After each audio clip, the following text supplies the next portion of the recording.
The U.S. fine for anti-money laundering rule breaches could cost HSBC significantly more than $1.5 billion and is likely to lead to criminal charges, Europe's biggest bank said on Monday. HSBC said the U.S. investigation had damaged the bank's reputation and forced it to set aside the further $800 million to cover a potential fine for breaches in anti-money laundering controls in Mexico, adding to $700 million put aside in July. It could be significantly higher, Chief Executive Stuart Gulliver told reporters on a conference call, saying the latest provision was based on discussions with the various U.S. authorities involved in the probe.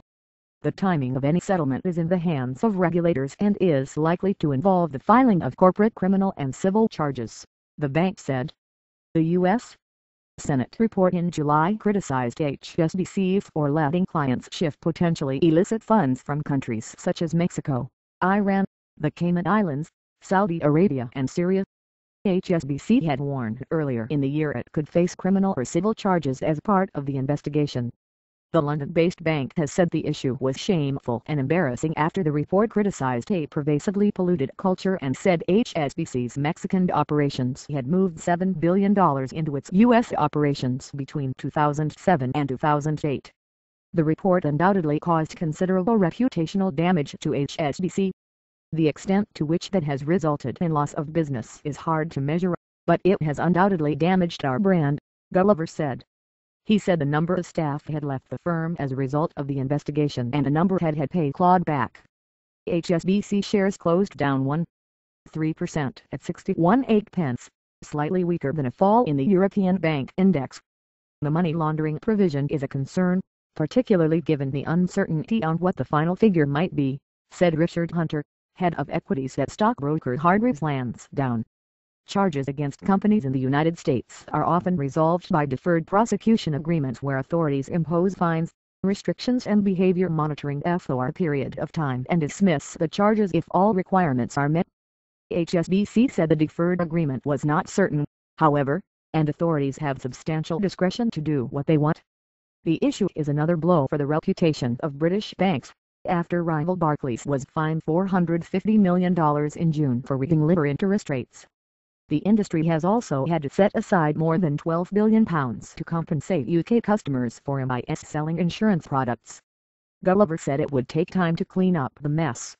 There's a whole series of things that came from probably a decade in the 2000 to 2008 to 09 period that have surfaced now that the industry needs to sort out, remediate, and make sure it doesn't happen again. It will take a chunk of time to clean the system and then it will take a little bit longer than that for trust to be restored more fully, he said, adding that it was his job to get HSBC back to a position where it's regarded as the best of the bunch. Cost cuts, job cuts.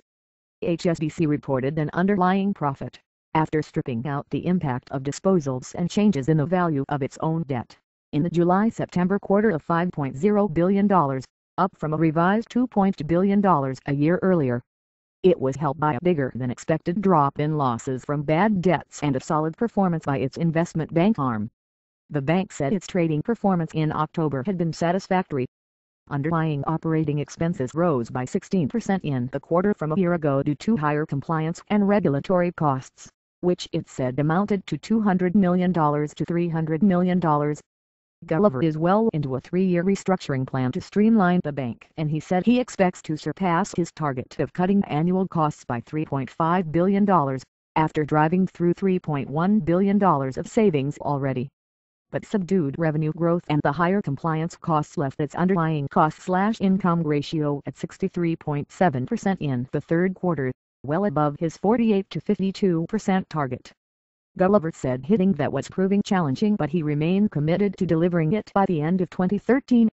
Return on equity, a key measure of profitability, dropped to 5.8% in the third quarter, down from 14.6% in the previous quarter and well below Gulliver's 12 to 15% target.